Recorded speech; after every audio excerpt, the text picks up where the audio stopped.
What's up? It's Noah Taborda here on Taborda's Weekend Update. And of course, tomorrow I'll be doing Blake and Noah, LA Chicago. Unfortunately, Blake was unable to do the show tonight, so we postponed it to tomorrow. But I had to talk about sports. Too much.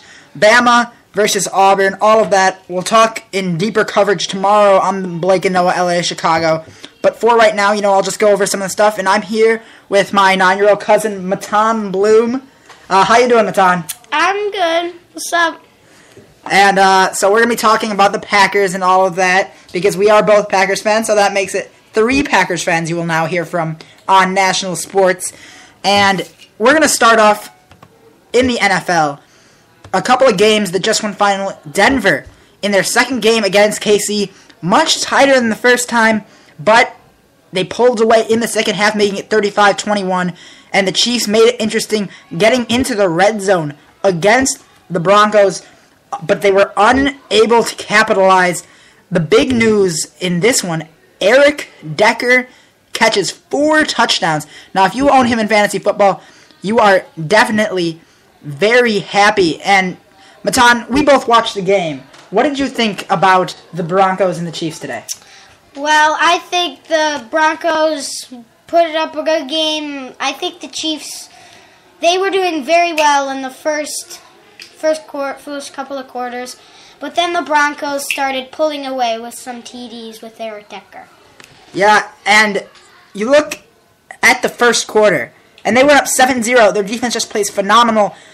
In the second quarter, it really just equal. Both put up 14 points, but there was a point 21-7 where it really looked like the game would really shift in KC's direction. You look at the stats, Jamal Charles, 93 yards rushing and a touchdown. Most people would expect him to put up 100, and I think that's the number he really needed to hit. And he was outrushed by a guy who, up until this point, really hasn't gotten as many carries as he'd want. Got 7 and 8 carries in the past 2 weeks for 25 yards. Had 2 touchdowns against KC. His name is Monte Ball. He ran for 117 yards. Most of you remember him in college, broke Barry Sanders' record for most touchdowns. And this guy is a very talented young man. He's a big guy, and he ran over a couple of guys in the game. He weighs 215 pounds. He's 5'10", just a perfect running back size. And he was one of the big driving forces in today's game. Now to some of the earlier games, and almost played the highlight right there of KC Denver. They always have those updates and all those highlights on ESPN. There were some games that mattered, and then there are some games that didn't, but we're going to talk about one of the games that didn't, surprisingly, and that is the Jacksonville Jaguars against the Cleveland Browns. Josh Gordon went for 261 yards receiving and 2 touchdowns, being the first receiver ever to go 2 straight games with 200 yards. And Matan, you tried to trade me Josh Gordon for Calvin Johnson, and now I feel a little bad about it. But he really just crazy game from him. Even though the game didn't matter, the Jaguars though have won 3 out of their last 4. They are 3-9. Not a turnaround, but they still get the win. Atlanta and Buffalo, they just went final 34-31. They won in overtime on a Matt Bryant field goal. Matt Ryan had a much better game than normal. He didn't throw a pick, which it's been a while since that happened. Roddy White goes for 143 yards receiving. Tony Gonzalez 42 yards receiving, and the only receiving touchdown. On the other side, CJ Spiller ran for 149 yards to spur Buffalo, but unfortunately not enough. And we're going to now talk about the AFC North, something that me and Matan know a lot better than a lot of the other divisions. So right now, Detroit is 7-5, Chicago a game back at 6-6, and Green Bay 1.5 games back. The half is normally something you'd say in baseball, but it's odd because we're saying it right now. You look at Green Bay, Matan, do they still have a shot at making the playoffs? Well, I think they have a shot. If Aaron Rodgers comes back, he's got to pick up the game for Green Bay, and they've got to go and beat Atlanta, and hopefully they'll beat Dallas and Pittsburgh, but I'm not sure if they'll beat Chicago. That's going to be a tough one. And of course, that is the biggest game of the year for them because, you look at the other teams. Detroit, sure, they're a game and a half up, but they have been inconsistent at times. And they won 40-10 against the Packers without Rodgers. And people will say, well, the Packers, they only allowed 9 points. Why is that? Well, some may say Calvin Johnson, but Calvin Johnson doesn't account, I really don't think, for 31 points when he really didn't have as great of a game as most would expect. But, you look at Detroit, they're traveling to Philadelphia. They play Baltimore and New York. They lose 2 of those games, and the Packers win out, and the Packers are in the playoffs. And you look at Chicago's schedule, they could win out up until the Packers game, and if they lose that Packers game, they wouldn't make it as well. So surprisingly, the Packers they're struggling to stay in there, but they are still in it at 5-6-1. And Matan, who has really impressed you this year so far from the Packers? I think Eddie Lacy has really stepping up his game in the past couple of games. He's got 822 yards and 6 touchdowns on the season. That is impressive for a rookie. I think he's going to do well. Yeah, and, that was something that they've been lacking for a while. And, the guy who's really impressed me as well this season is Mason Crosby, because last year, I don't know if everybody remembers this, but he was abysmal. I think he was one of the biggest worries. A lot of people wanted him to be cut. Let's see here. Kicking stats from 2012, he went 21 of 33. That was a career low in field goals made. It was his most attempted, or fourth most attempted, and it still wasn't a good number. 63.6% abysmal. This year, 26 of 30, 86.7. He's been making close ones. He's been much more consistent from mid-range. He's hit 6 50-yarders. It's just been a good number for him. He's making all of his extra points, which is very good. And, he's just been very solid so far. And now we're going to move over to another one of... Okay, if you hear the happy birthday in the background, I don't know who they're singing to.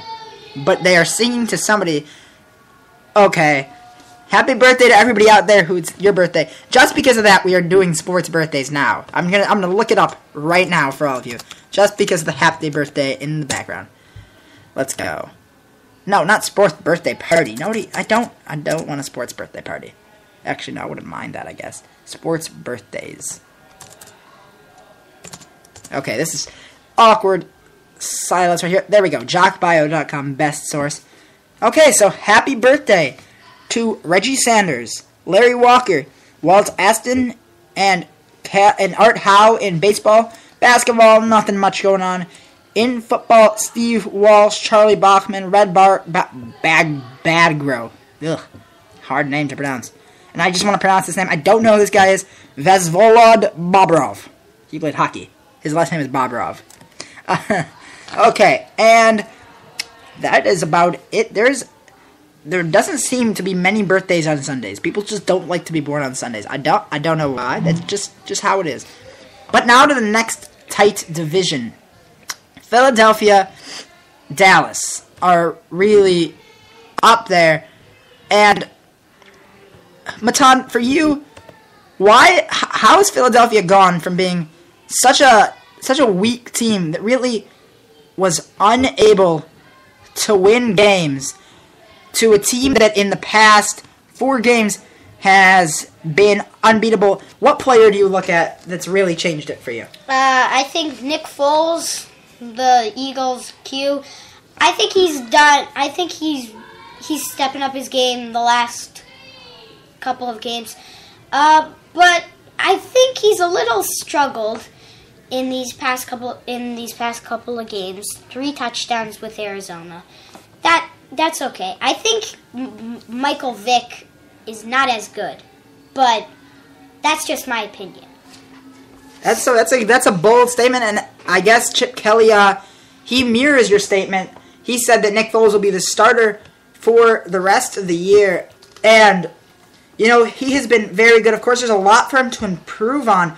But an interesting fact that I think, Matan, you will probably... I'm upset about it, too. And I'm rooting against him now because of this. He is on pace to break Aaron Rodgers' single-season record for passer rating, which is, I believe, 125. He is currently at 128, or it's 112.5, something like that. Do you think he can break his record, or do you think that in the Eagles' next couple of games that he will lose that record? Well, I think he might come close. I mean, he's doing pretty well. His passer rating is pretty high. But I think Aaron Rodgers might keep the lead by a couple. I think they might lose to Detroit. They'll probably beat Minnesota. I'm not sure about Chicago. And Dallas, that's going to be hard because they're in the same division and they're tied for first. So he might have a chance of beating Aaron Rodgers' record, but I'm not sure. Yeah, I agree with you. I think that he has a very strong case for it, but you're right, the end of the season isn't that great from Detroit. It'll be a tough game, and Ndamukong Suh, you know he'll be coming for his head. He will be trying to kill him, because Ndamukong Suh does not like to be nice to opposing quarterbacks. Minnesota, Jared Allen is really the main force on that team, and they don't really get much pressure. Chicago, they have struggled. They are starting to show, especially Julius Peppers. And then, of course, as Matan said, the end of the year against the division rival Dallas, that'll probably decide the division. That could be one of the deciding games for him as well. But he is the real big reason that they are doing so well. Because you look at it, Michael Vick and a couple of the other quarterbacks, you know, they start the first couple of games, and they don't do much, but every game that Nick Foles played in, they won. So you look at the two games he started against New York and Tampa Bay, puts up good numbers. They win 36-21 and 31-20. He goes down. Matt Barkley starts. They lose 17-3 and 15-7. Then he comes in, and they win 4 in a row. So they are seemingly unbeatable with him. The 4 games with Vic, they can't get the win. 33-27, Washington, they get that win, but then they lose 3 in a row to San Diego, KC, and Denver. They really, looking at this, they've struggled against that AFC West. But now, you know, it comes down to the playoffs. It'll be interesting. Before we go to our next segment, we are going to look at the big game on Monday night. It is the amazingly good Seattle Seahawks against the St. Louis Saints. The New Orleans Saints. Really quickly before I do that, the Giants and Redskins are underway, and it is first and goal. God, sorry, it's the, what is it called? You know, when they have, like, the stuff on ESPN, it doesn't say goal, it just said first and 1. Now it says second and goal, though. Okay, but back to the main thing we were talking about.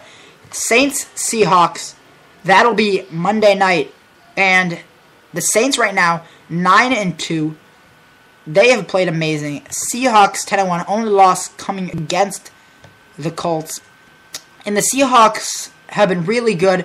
Meanwhile, the Saints are led by Drew Brees, who is having one of the best years of his career.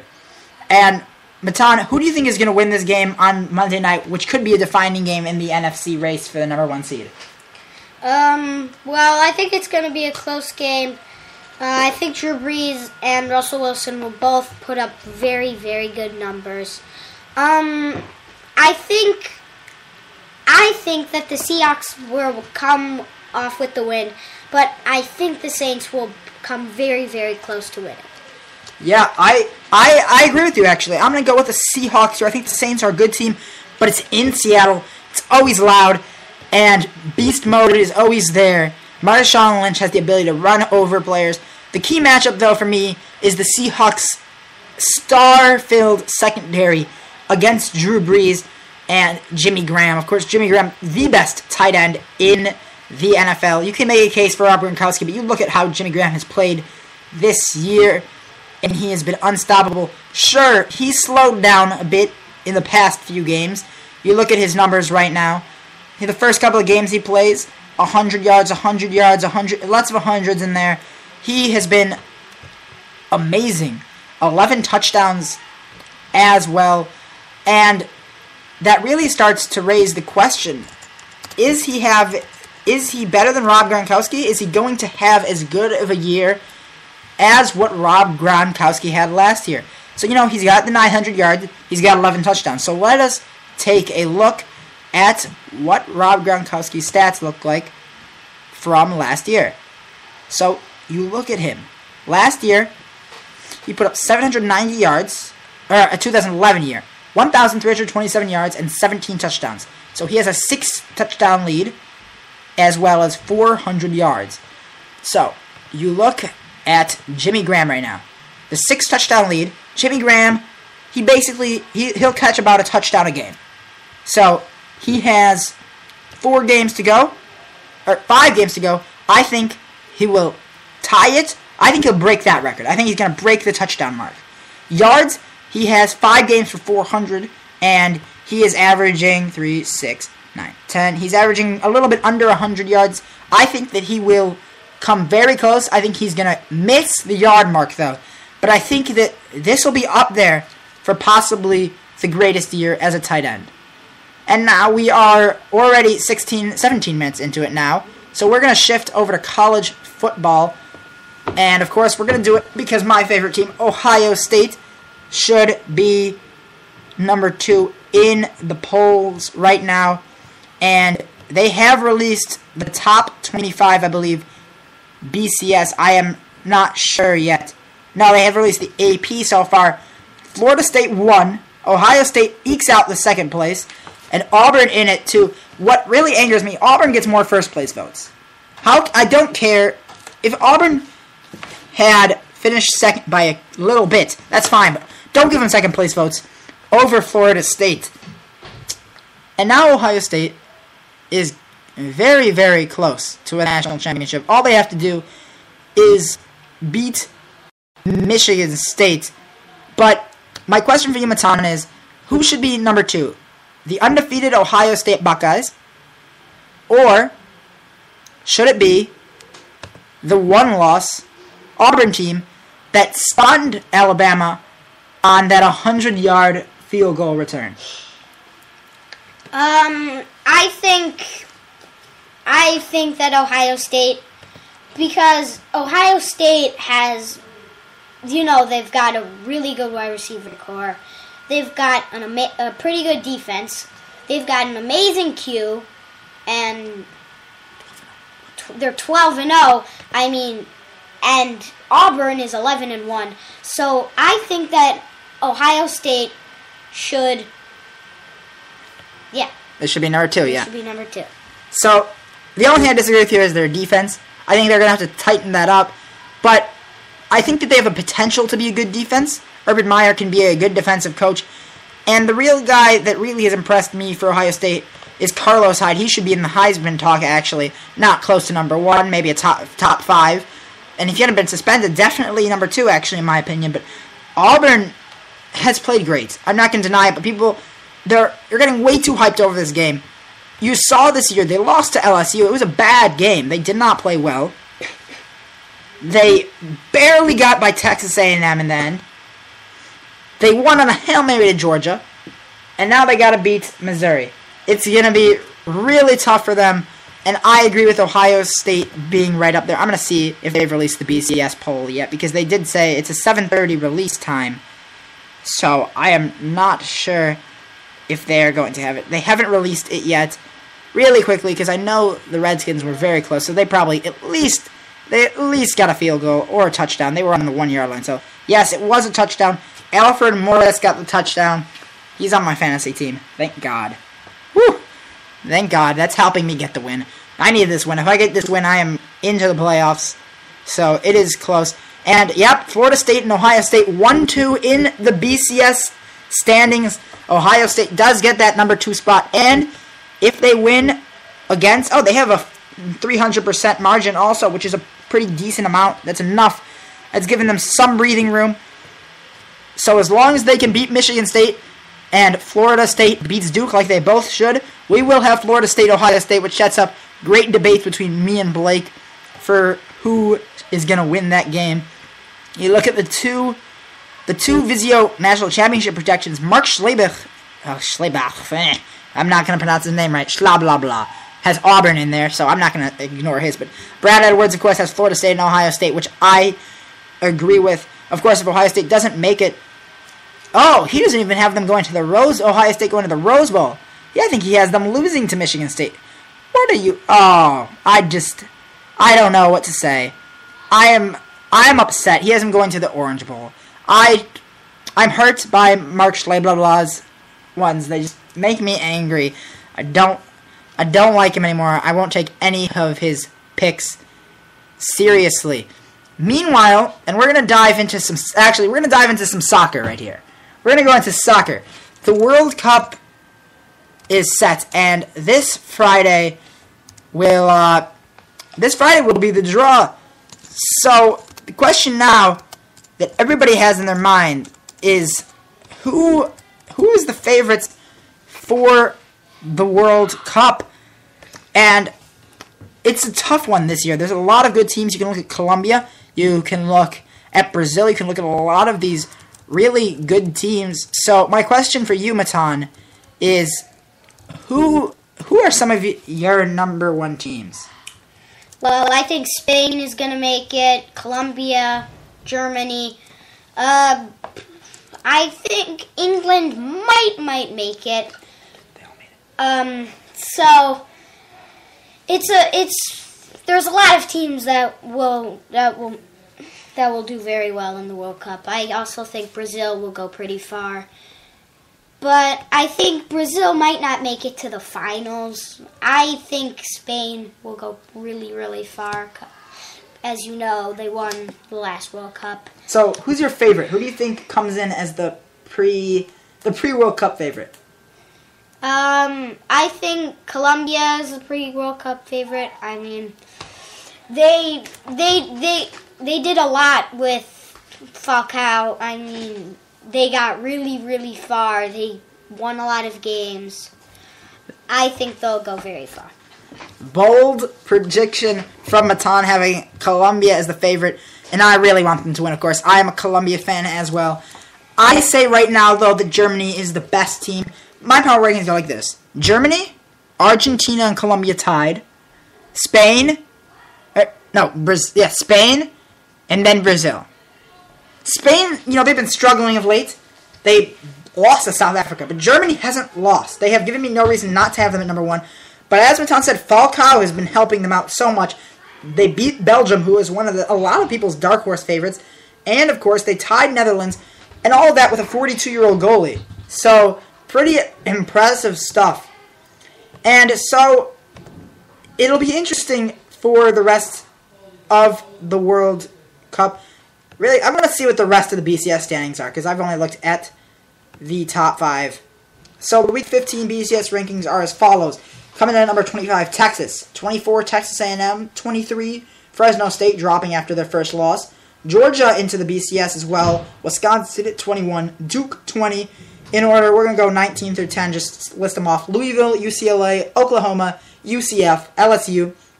Northern Illinois, led by Jordan Lynch, of course, who is getting himself into the Heisman race. Clemson, Oregon, Arizona State, and number 10, setting up a 10 versus 2 matchup. Michigan versus Michigan State.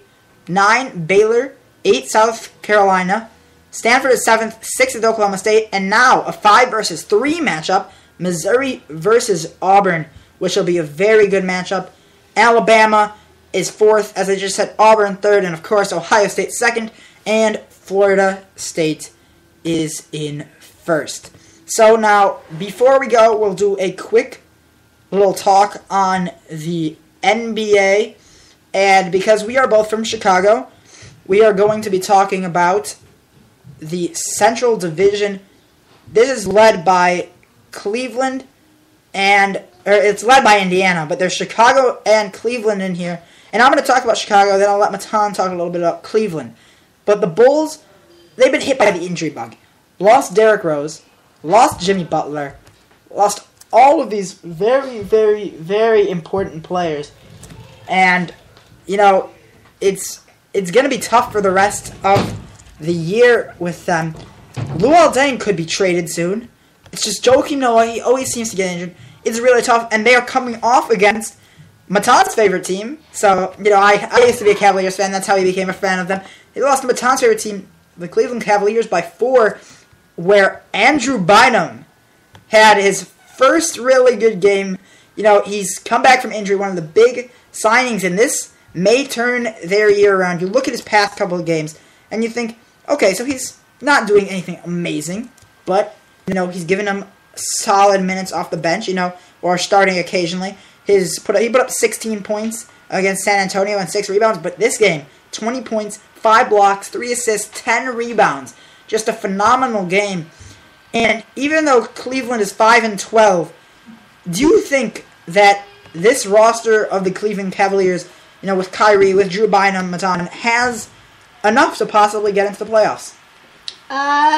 Well, if they do get into the playoffs, they'll have to pick up their game. I mean, they're going to have to start winning some more games, 5-12. They're going to need to pick it up. But I think they might have a chance. I mean, Andrew Bynum starts. He's doing pretty well. Kyrie Irving, Jarrett Jack, they're both very, very good point guards. I think that Kyrie Irving might win MVP. I'm not so sure. That's just my opinion because I'm a Cleveland Cavaliers fan. And I really think that Kyrie Irving will have to step up his game a little bit. You know, help out. He's going to need to make some passes. A little bit of bias on the MVP. But, of course, you know, I had that bias. You have to leave in 5 minutes of time. Oh, thanks, guys, for coming in on the middle of the show. See, this is what cousins do to you. This is what cousins do. Cousins are all just, blah, nah, nah. Just call them out right there. Just going to call them out right there. Okay, so with that, we are going to conclude our show. We thank Matan for being on the show. Yeah, thanks for being on the show, Matan. You're welcome. And with that, we will let you guys go. Hope you guys enjoyed the show, and I'll see you tomorrow for Blake and Noah, L Edition. I'm away down. I'm away down. What the one that was trying to keep me way down. And like the sun, no, you know I found my way back. They tell me I should fix my grill cause I got money now. I ain't gonna sit around in front like I ain't thought about it.